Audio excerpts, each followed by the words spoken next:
Imperfection index নিয়ে আমরা কথা বলছিলাম। আমি একটুখানি পিছনের লেকচারটা অল্প একটুখানি আবার রিপিট করি। কারণ হচ্ছে রেকর্ড করতে আমি ভুলে গেছিলাম। হ্যাঁ, তোমরা একটু খেয়াল করো অন্য সময় যে আমি যেন রেকর্ড করতে না ভুলে যাই। তো আমি আবার পিছনের অংশটুকু অর্থাৎ অবশ্যই স্যার। ইমপারফেকশন ইনডেক্সটাকে আমি একটুখানি আবার রিপিট করি যেন পরে যারা দেখবে ওদের জন্য ঝামেলা না হয়। ইমপারফেকশন ইনডেক্সটাকে আমি বলেছি এটা ইভেননেস টেস্টার এই মেশিন থেকে পাওয়া সম্ভব। ইভেননেস টেস্টার হচ্ছে ইয়ার্ন, স্লাইভার এবং হচ্ছে রোভিং এই ৩ ধরনের মেশিনের হচ্ছে আ এই ৩ ধরনের ম্যাটেরিয়ালের ইভেননেস সে টেস্ট করতে পারে। আর উস্টার আমি বলেছি এটা হচ্ছে আ সুইজারল্যান্ড বেসড একটা ম্যানুফ্যাকচারার এবং স্পিনিং এর সেক্টরে টেস্টিং এর জন্য সবচাইতে চমৎকার এবং জনপ্রিয় বহুল ব্যবহৃত মেশিন হচ্ছে উস্টার। তো উস্টারে কি করবে? তারা হচ্ছে ১০০০ মিটার ইয়ার্নকে টেস্ট করবে। বা ১০০০ মিটারকে ইয়ার্ন টেস্ট না করলেও যদি ৪০০ মিটারও করে, আসলে বেশিরভাগ সময় ১০০০ না করে ৪০০ ই করা হয় সময় বাঁচানোর জন্য। যদি ৪০০ তেও করে তাহলেও ওটার রেজাল্টটাকে ১০০০ মিটারে কনভার্ট করা হয়। তো ইমপারফেকশন ইনডেক্স হচ্ছে মূলত ৩ ধরনের ফল্টের সমষ্টি। Thick place plus 50%, thin place minus 50% এবং ন্যাপস প্লাস 200%। তো প্লাস 50% বলতে আসলে কি বোঝাচ্ছে? আমি এখানে একটা ইয়ার্ন আঁকলাম এবং ইয়ার্ন আঁকার পরে ডট লাইন দিয়ে আমরা ধরে নিলাম যে হচ্ছে এই ডট লাইন দিয়ে বোঝানো হচ্ছে ইয়ার্নের এভারেজ থিকনেস। এভারেজ থিকনেস কে আমি ধরে নিয়েছি 100%। তো এখন এখানে ২ টাই যেরকম ইয়াম আমরা না একটা স্যার? থিকনেস যেটা দেখতে পাচ্ছি, তো এভারেজ যদি হয় 100%, স্যার এখানে ২ টাই ইয়াম। একটা ইয়ার্ন। আচ্ছা। একটাই ইয়ার্ন আমরা হচ্ছে ইয়ার্নটাকে ডট লাইন দিয়ে আমরা বোঝাচ্ছি যে এই ডট লাইন বরাবর এটা তার এভারেজ থিকনেস, এভারেজ। যদি 100% ইভেন হতো তাহলে ওইটা এরকম হতো। এভারেজ থিকনেসটা। তো এখানে যেরকম আমি লিখেছি 190%, এটা কি থিক প্লেস হিসেবে কাউন্ট করব কিনা? উত্তর হচ্ছে হ্যাঁ, এটাকে থিক প্লেস হিসেবে কাউন্ট করব। কেন করব? কারণ থিক প্লেসের একটা লিমিট দেয়া আছে। ব্র্যাকেটে লেখা আছে +50%। +50% মানে হচ্ছে এভারেজের সাথে আরো 50% যদি থিকনেস বেশি থাকে কোথাও, তখন সেই জায়গাটা একটা থিক প্লেস হিসেবে কাউন্ট হবে। তো এভারেজের সাথে যদি ৫০% আরো বেশি থাকে কোনো জায়গার থিকনেস, তখন সেটাকে একটা থিক প্লেস হিসেবে কাউন্ট হবে। তো 190% কিন্তু অবশ্যই এটা একটা থিক প্লেস। কারণ হচ্ছে 190% মানে হচ্ছে এভারেজের সাথে 90% প্লাস। আর মিনিমাম লিমিট ছিল 50% প্লাস। তো অবশ্যই 190% এটা একটা থিক প্লেস হিসেবে কাউন্ট হবে। 140% কিন্তু থিক প্লেস হিসেবে কাউন্ট হবে না। কারণ 140% মানে হচ্ছে এভারেজের সাথে 40% বেশি আছে। তো মিনিমাম লিমিট হচ্ছে 50%। সুতরাং 140% থিক প্লেস হিসেবে কাউন্ট হবে না। এরপরে আসি থিন প্লেসের ক্ষেত্রে। থিন প্লেসের ক্ষেত্রেও লিমিট দেওয়া আছে -50%। অর্থাৎ যদি এরকম হয় এখানে একটা কিন্তু থিন প্লেস আছে, এখানে একটা থিন প্লেস আছে। তো মনে করি এই ধরে নিচ্ছি যে এই থিন প্লেসটা হচ্ছে 45%। এখন যদি প্রশ্ন করি যে এই 45% যেই জায়গাটা আছে, এই জায়গাটা কি থিন প্লেস হিসেবে কাউন্ট হবে? উত্তর হচ্ছে অবশ্যই হবে। কেন হবে? কারণ থিন প্লেসের লিমিট দেয়া আছে -50, অর্থাৎ এভারেজের চাইতে কোন জায়গার থিকনেস যদি 50% কম হয়, তখনই সেটা একটা থিন প্লেস হিসেবে কাউন্ট করব। তো এখানে প্রায় 55% কম আছে যেহেতু 45, 55% কম আছে। তো 55% কম থাকার কারণে এটা একটা থিন প্লেস হিসেবে কাউন্ট হবে। আ এরপরে হচ্ছে ন্যাপস। তার মানে এখানে ন্যাপস যদি হয়, যদি কোন একটা থিক প্লেসকে আমরা ন্যাপস হিসেবে কাউন্ট করতে চাই, ভেরি হাই থিক প্লেস, তখন কখন ন্যাপস কাউন্ট করব? যদি এভারেজ এর চাইতে ২০০% বেশি থাকে। তার মানে কোন এলাকার থিক প্লেস যেমন ধরা যাক এখানে, ধরে নিলাম এটা হচ্ছে ৩০০, ৩১০, ৩১০% এই এলাকাটার থিকনেস। তখন কিন্তু এটা অবশ্যই একটা ন্যাপস হিসেবে কাউন্ট হবে। কারণ হচ্ছে আ বলা হয়েছে এভারেজ এর চাইতে ২০০ বেশি গেলেই সেটা ন্যাপস। এখানে এভারেজ এর চাইতে ২১০ বেশি আছে। তার মানে অবশ্যই এটা একটা ন্যাপস হিসেবে কাউন্ট হবে। আর যদি মাঝামাঝি হয় যে ৫০ এর চাইতে বেশি কিন্তু ২০০ র চাইতে কম, যেমন এই যে 190% চিন্তা করো। তার হচ্ছে +90% বেশি আছে। তো তার মানে যদি ২০০% বেশি হয় তখন সেটা ন্যাপস। আর এর চেয়ে কম থাকলে সেটা হচ্ছে একটা থিক প্লেস হিসেবে কাউন্ট হবে। তো এইভাবে ইয়ার্নের প্রত্যেকটা ইঞ্চিকে ইয়ার্নের প্রত্যেকটা ইঞ্চিকে এভাবে কাউন্ট করা হবে, প্রত্যেকটা ইঞ্চিকে ইভেন্টনেস টেস্টার কাউন্ট করবে এবং কাউন্ট করার পরে দেখবে, সে অ্যানালাইসিস করবে যে এই 3 ধরনের ফল্ট কয়বার পাওয়া গেল, কয়টা পাওয়া গেল। যেমন আমরা এখানে যতটুকু আঁকলাম, 4টা ক্রস সেকশন আমরা এঁকেছি, এর মধ্যে কিন্তু 3টা আমরা ফল্ট পেয়েছি। 2টা থিক প্লেস পেয়েছি, সরি, একটা থিক প্লেস পেয়েছি, একটা থিন প্লেস পেয়েছি, একটা ন্যাপস পেয়েছি। এইভাবে ইভেন্টনেস টেস্টার করবে কি 1000 মিটার ইয়ার্নকে সে টেস্ট করবে। টেস্ট করে, যেমন আমি এখানে লিখেছি, ধরে যাক ইভেন্টনেস টেস্টার পেয়ে গেল যে +50% থিক প্লেস আছে 100টা, -50% থিন প্লেস আছে 100টা, +200% ন্যাপস আছে 50টা। তো যদি এরকম হয় যদি এরকম হয় তাহলে এই 3 ধরনের ফল্ট টোটাল কতগুলি পাওয়া গেল? 250টা পাওয়া গেল। তখন এই ইমপারফেকশন ইনডেক্স হবে 250। ইয়ার্নের ইমপারফেকশন ইনডেক্স এর মান হবে হচ্ছে 250। তার মানে মূল সামারি হলো 1000 মিটার টেস্ট করার পরে সর্বমোট আমরা +50% থিক প্লেস এবং -50% থিন প্লেস এবং +200% ন্যাপস, এই 3 ধরনের ফল্ট সর্বমোট যতবার পাবো সেই সংখ্যাটাকে আমরা বলবো হচ্ছে ইমপারফেকশন ইনডেক্স। আশা করি বোঝাতে পারলাম। তার মানে ইয়ার্নের মান, তার মানে ইমপারফেকশন ইনডেক্স এর মান যত কম, ইয়ার্নের মান কিন্তু তত ভালো।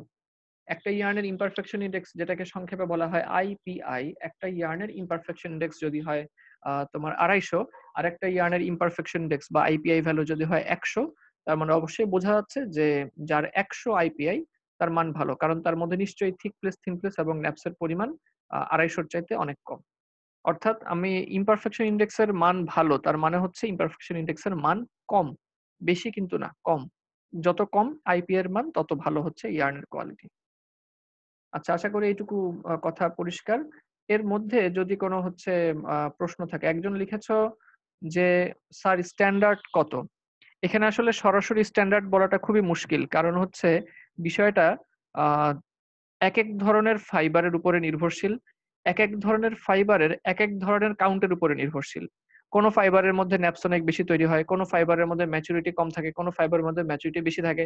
এমনকি একই জাতের ফাইবার, একই কাল্টিভেশন ল্যান্ড থেকে নিয়ে আসা, কিন্তু এক বেলের ম্যাচুরিটির সাথে আরেক বেলের ম্যাচুরিটি মিলবে না। অর্থাৎ ন্যাপস, তখন আমরা জানি যে ম্যাচুরিটিটা ন্যাপসকে খুব প্রভাবিত করে, তখন কিন্তু মিলবে না। হ্যাঁ? যেমন এটা এইভাবে বোঝানো যায়। যেমন একই গাছের, একই জাতের আম, মনে করো আম্রপালি আম। তো একই গাছের মধ্যে সবগুলি আমের আকৃতি কিংবা স্বাদ, রং, এগুলা একসাথে মিলে না। তো কটনের ক্ষেত্রেও তাই। শুধু কটন না, কটনের তুমি কত অরিজিন, কত দেশ থেকে আসা সম্ভব। তো সেইম অরিজিন, সেইম কাল্টিভেশন ল্যান্ডের ফাইবার কিন্তু একটা বেলের সাথে আরেকটা বেলের কোয়ালিটি ম্যাচ করবে না। সেজন্য হচ্ছে খুব সুনির্দিষ্টভাবে আসলে বলার উপায় থাকে না। তবে হ্যাঁ, এইটুকু বলা যেতে পারে, কার্ডেরিয়ানের যদি হয় কম, কটনের ক্ষেত্রে, কার্ডেরিয়ানের ক্ষেত্রে আমরা সাধারণত এরকমই 200 থেকে 300, অ্যারাউন্ড 250 টু 300 এই ধরনের একটা রেঞ্জে আমরা আইপিআই টা পেয়ে থাকি। স্ট্যান্ডার্ড আসলে বলার উপায় নাই। একেকটা ফাইবারের ক্ষেত্রে একেক ফাইবারের অরিজিনের জন্য, একেক কাউন্টের জন্য এই মানটা হচ্ছে ভ্যারি করতে পারে। মোটামুটি এইটুকু বলা যেতে পারে যে 250 থেকে 300 এই রকমের মাঝখানে আমরা পাই। কম বেশিও পেতে পারি। আর যদি কম রিয়ার্ন হয়, কম রিয়ার্ন হলে তখন আমরা অনেক কম থাকে ওইখানে ইমপারফেকশন ইনডেক্স এর পরিমাণ, আইপিআই এর পরিমাণ তখন হচ্ছে 70, 80, 90 এরকম কমের দিকে চলে আসে। এইটুকুকে মাথায় রাখা যেতে পারে। ঠিক আছে? তো ঠিক আছে। এখন আমি তোমাদেরকে একটু আনমিউট করার সুযোগ দিচ্ছি।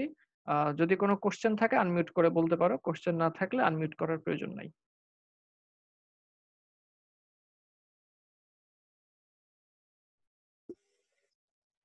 কারো কোনো প্রশ্ন আছে? প্রশ্ন থাকলে আনমিউট করে বলতে পারো।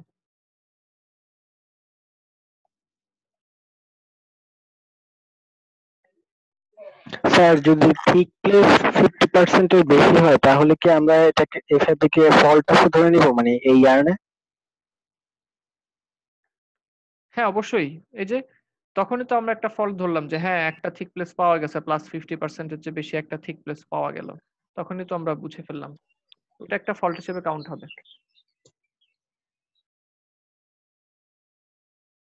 এখন ইমপারফেকশন ইনডেক্স এর মান বেশি, তার মানে কি? তার মানে ওখানে থিক প্লেসের সংখ্যাও বেশি, থিন প্লেসের সংখ্যাও বেশি, ন্যাপসের পরিমাণও বেশি। সুতরাং বোঝা যাচ্ছে যে ইয়ার্নের অবস্থা খুব একটা ভালো না।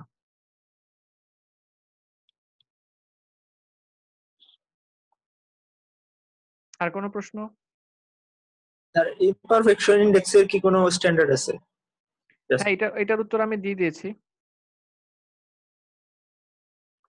যে হচ্ছে আলাদা করে ফাইবারের জন্য স্ট্যান্ডার্ড বের করাটা খুব মুশকিল।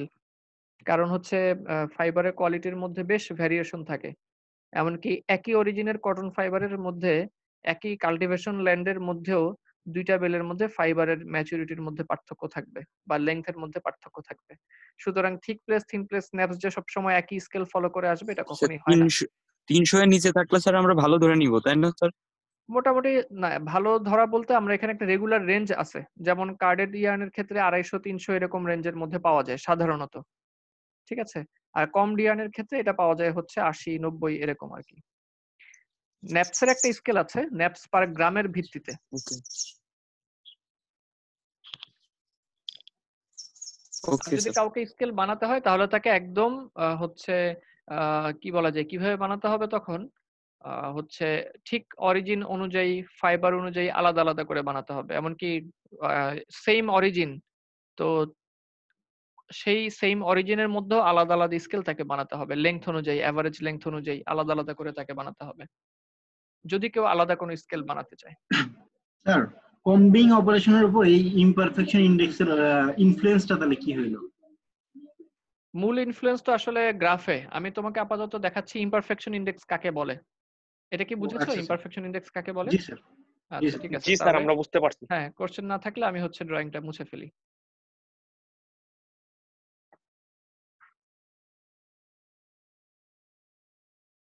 এবার আমরা মূল স্লাইডে চলে আসি। এখানে স্মল এ দিয়ে বোঝানো হচ্ছে যে স্মল এ দিয়ে এখানে বোঝানো হচ্ছে আমার ইয়ার্নের স্ট্রেংথ, স্মল বি দিয়ে বোঝানো হচ্ছে ইয়ার্নের ইভেননেস,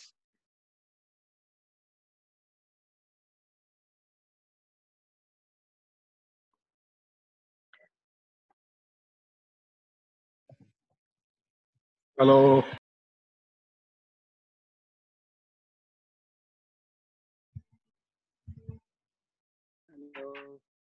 স্মল বি দিয়ে বোঝানো হচ্ছে ইয়ার্ন ইভেননেস, আর স্মল সি দিয়ে বোঝানো হচ্ছে ইয়ার্নের ইমপারফেকশন প্রপার্টির মধ্যে কি চেঞ্জ আসে। প্রথমে আমরা ইয়ার্নের স্ট্রেংথটাকে বেছে নেই।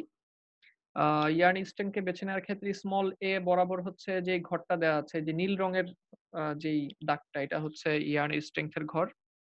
তো গ্রাফটা তোমরা নিশ্চয়ই বুঝতে পারছো। 20% যদি আমরা নয়েল রিমুভ করি, গ্রাফটা কিন্তু ঊর্ধ্বমুখী। এই যে নীল রঙের যে ডট লাইন, এই গ্রাফটা ঊর্ধ্বমুখী। তার মানে হচ্ছে আমরা নয়েল 5 থেকে 10 যদি রিমুভ করি তাহলে স্ট্রেংথ কিন্তু বেড়ে যাবে। কারণ y অক্ষ বরাবর ইয়ার্নের কোয়ালিটির ইমপ্রুভমেন্টের পার্সেন্টেজ দেওয়া।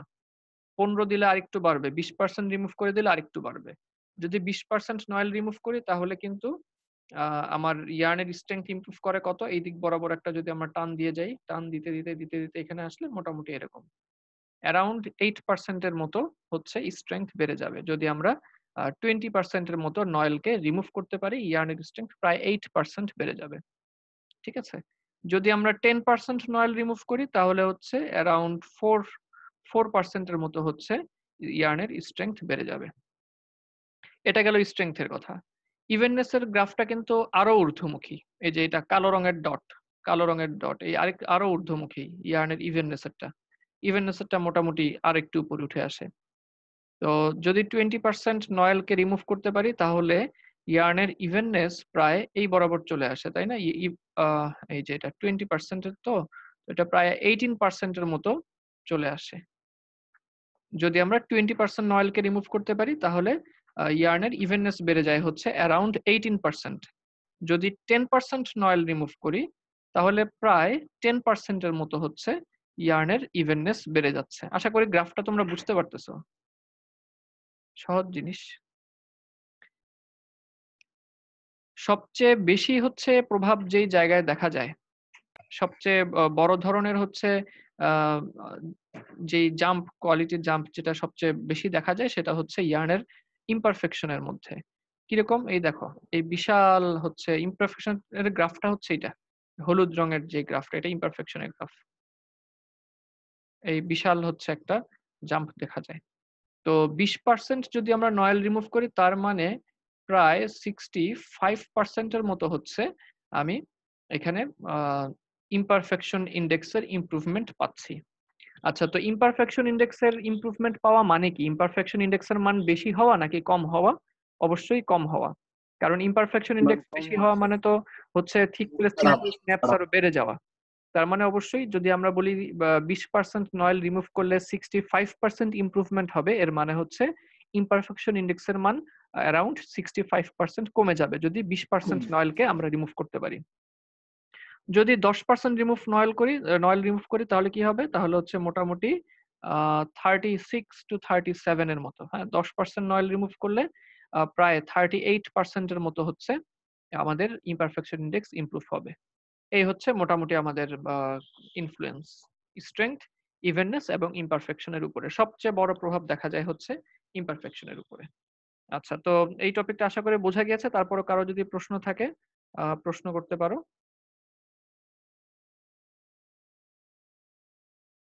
আচ্ছা, এখন মনে হয় আমরা তাহলে প্রশ্ন না থাকলে আমরা অ্যাটেন্ডেন্সটা নিয়ে নিই নাকি?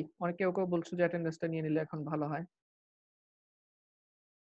জি স্যার, অনেকেরই জি নেটের স্যার। সমস্যা তো স্যার, ডিসকানেক্ট হয়ে যেতে পারে।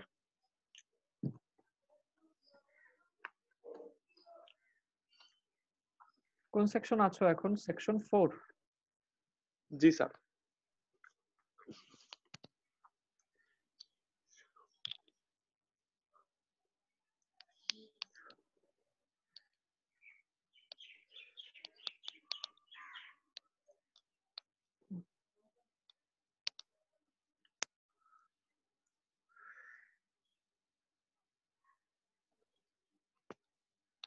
থ্যাংক ইউ, অনেক অনেক ধন্যবাদ মনে করায় দেওয়ার জন্য। তো ফিড প্রথম যেই স্যার আপনি ঢাকার কোথায় থাকেন স্যার? আমি হচ্ছে কুড়িল থাকি এখন। এমনিতে থাকি হচ্ছে মিরপুর, এখন এই করোনাকালীন সময় আমি কুড়িলে আশ্রয় নিয়েছি। স্যার কুড়িলে কি স্যার রোগী নাই স্যার? কুড়িলে আশেপাশে তো আছেই, যেমন বসুন্ধরায় আছে, কুড়িলে আছে হয়তো টেস্ট করে নাই কেউ। যেমন এর আগে ক্লাসের স্যার শুরুর দিকে মিরপুর ছিলাম সপ্তাহখানেক, মিরপুরে তো রোগী ছিল। স্যার এই কারণে পালায় এসে পড়ছেন স্যার? না, এই কারণে পালায় আসিনি, পারিবারিক কারণে আসছি। মিরপুরে আমি ছিলাম তো, বেশ সপ্তাহখানেক ছিলাম। আচ্ছা স্যার, আপনি বাসা থেকে বের হন না একদমই? অল্প স্বল্প বের হই, যেমন সপ্তাহে 2-3 বার বের হই বাজার টাজার করতে আর কি। আচ্ছা স্যার, কি ফ্যামিলির সাথে থাকেন কুড়িলে? হ্যাঁ হ্যাঁ। আচ্ছা আচ্ছা স্যার। আচ্ছা, প্রথম যেইটা ছিল ফিট ডিস্টেন্স মুভড পার সাইকেল, এটা হচ্ছে ফিট কতটুকু হবে। আমাদের নিশ্চয়ই মনে আছে যে ফিড রোলার হচ্ছে কিছু পরিমাণ ফিড দেয় প্রত্যেকবার নিপিং সাইকেলের সময়, ফিড রোলার কিছু পরিমাণ হচ্ছে ফিড দেয়। তো ফিড যতটুকুই দেয়, ফিড যদি আমি বেশি দেই, যেমন আমাদের নিশ্চয়ই মনে আছে যে এটা লিমিট কতটুকু, লিমিট ছিল 4.3 থেকে 6.7 মিলিমিটার। এখন ধরলাম আমি 5 মিলিমিটার হচ্ছে সেটিং এ মেশিন চলছে। তো এই 5 মিলিমিটার ফিডকে যদি আমি 6 মিলিমিটার করে দেই তাহলে কিন্তু আমার ম্যাটেরিয়ালের ফিড অনেকখানি বেড়ে যাবে। কারণ কি? কারণ হচ্ছে নিপস পার মিনিট ধরা যাক 400। তাহলে একবার নিপিং এ যদি 1 মিলিমিটার করে ফিড আমি বেশি দিয়ে দেই তাহলে 1 মিনিটে প্রায় 400 মিলিমিটার ফিড কিন্তু বেড়ে গেল। সুতরাং কম বারের ক্ষেত্রে আমি যদি 0.5 মিলিমিটারও ফিড বাড়ায় দেই, এটাও একটা অনেক বড় পার্থক্য তৈরি করবে। তো ফিড যত বেশি দিব প্রোডাকশন বেশি হবে, খুব স্বাভাবিক, কারণ ম্যাটেরিয়াল ইনপুট হচ্ছে বেশি। আর কোয়ালিটি ফল ডাউন করবে। কোয়ালিটি ফল ডাউন করবে কেন? এটাকে সহজভাবে এইভাবে বলা যেতে পারে যে প্রোডাকশন বেশি হওয়া মানে বা ফিড বেশি হওয়া মানে অধিক সংখ্যক ফাইবার কম্বিং সেগমেন্টের আওতায় আসবে। আর কম্বিং সেগমেন্টের আওতায় যদি প্রচুর পরিমাণ ফাইবার আসে, কম্বিং সেগমেন্টের জন্য এত বেশি সংখ্যক ফাইবারকে ইফেক্টিভলি কম করাটা তার জন্য কঠিন হয়ে যায়, তখন কোয়ালিটি ফল ডাউন করবে। দ্বিতীয় পয়েন্ট, টাইপস অফ ফিড। ফিডের 2 ধরনের টাইপ হতে পারে। একটা হচ্ছে ফরওয়ার্ড ফিড, একটা হচ্ছে ব্যাকওয়ার্ড ফিড। এখন আসো বলি যে ফরওয়ার্ড ফিড কাকে বলে, ব্যাকওয়ার্ড ফিড কাকে বলে। আমাদের কম্বিং এর সময় দুইটা সিকোয়েন্সের কথা নিশ্চয়ই মনে আছে। একটা সিকোয়েন্সের কথা মনে করিয়ে দিই, সেটা ছিল নিপার্স ফরওয়ার্ড। অর্থাৎ মাত্রই কম্বিং হয়ে গেছে, নিপাররা এখন করলো কি, মুখে করে কম্বিং করা ফাইবারটাকে নিয়ে ডিটাচিং রোলারের কাছে পৌঁছে দিল। এটা হচ্ছে নিপার্স ফরওয়ার্ড। আর আরেকটা সিকোয়েন্স ছিল কিন্তু নিপার্স ব্যাকওয়ার্ড। নিপার্স ব্যাকওয়ার্ড সিকোয়েন্সে কি হতো, পিসিং ডিটাচিং হয়ে যাওয়ার পরে টপ নিপার এবং বটম নিপার পিছনের দিকে তারা ফেরত আসতো। এখন নিপাররা ফরওয়ার্ড পজিশনে যাওয়ার সময় যদি ফিড রোলার ফিড দিয়ে দেয়, আমি আবারও বলি, নিপাররা ফরওয়ার্ড পজিশনে যাওয়ার সময় যদি ফিড রোলার ফিড দিয়ে দেয়, তখন সেটাকে আমরা বলি হচ্ছে ফরওয়ার্ড ফিট। আর নিপাররা ব্যাকওয়ার্ড পজিশনে আসার সময় যদি হচ্ছে ফিট রোলার ফিট দেয়, তখন তাকে আমরা বলবো হচ্ছে ব্যাকওয়ার্ড ফিট। আবারও বলি, নিপাররা ফরওয়ার্ড পজিশনে যাওয়ার সময় যদি ফিট রোলার ফিট দিয়ে দেয়, তখন সেটাকে আমরা বলবো ফরওয়ার্ড ফিট। এবং নিপাররা ব্যাকওয়ার্ড পজিশনে আসার সময় যদি ফিট রোলার ফিট দেয়, তখন তাকে আমরা বলবো হচ্ছে ব্যাকওয়ার্ড ফিট।